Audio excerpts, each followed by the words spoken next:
அவா அறுத்தல். அவாவென்ப எல்லா உயிர்க்கும் எஞ்ஞான்றும் தவா அப்பிறப்பினும் வித்து. ஆசையை எல்லா உயிர்களிடமும் எல்லா காலத்திலும் தவறாமல் தோன்றி முளைக்கும் விதை என்று கூறலாம். வேண்டுங்கால் வேண்டும் பிறவாமை, மற்றது வேண்டாமை வேண்ட வரும். விரும்புவதனால் பிறக்காமலே இருந்திருக்க வேண்டும் என்று ஒருவன் எண்ணுகிற அளவுக்கு ஏற்படுகிற துன்ப நிலை ஆசைகளை ஒழிக்காவிடில் வரும். வேண்டாமை என்ன விழுச்செல்வம் ஈண்டில்லை ஆண்டும் அகுதொப்பதில்.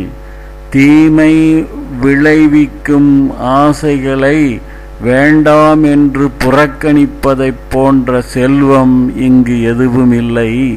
வேறு எங்கும் கூட அத்தகைய ஒப்பற்ற செல்வம் இல்லை என்றே கூறலாம். தூய்மை என்ப தவாவின்மை, மற்றது வாய்மை வேண்ட வரும். தூய்மை என்பது பேராசையற்ற தன்மையாகும். அத்தூய்மை வாய்மையை நாடுவோர்க்கே வாய்க்கும். அற்றவர் என்பார் அவாவற்றார், மற்றையார் அற்றதாக அற்றதிலர். ஆசை அனைத்தும் விட்டவரே துறவி எனப்படுவார். முற்றும் துறவாதவர் தூய துறவியாக மாட்டார்.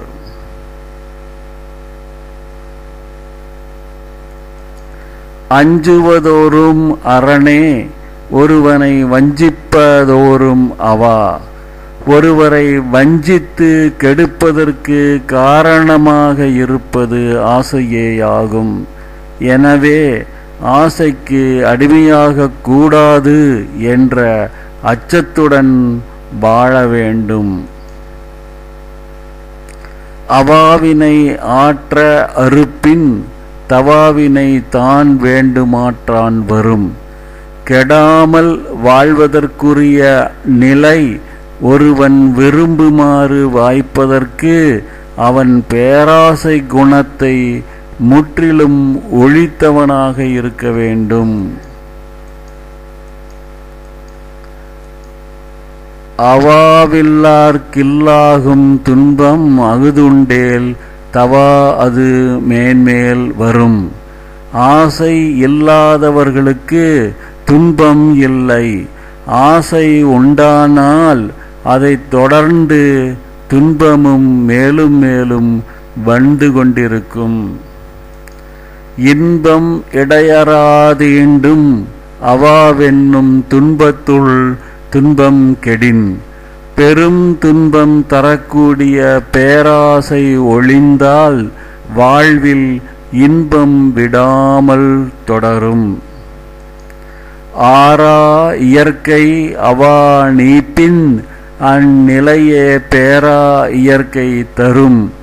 இயல்பாகவே எழும் அடங்காத பேராசையை அகற்றி வாழும் நிலை நீங்காத இன்பத்தை இயல்பாகவே தரக்கூடியதாகும்.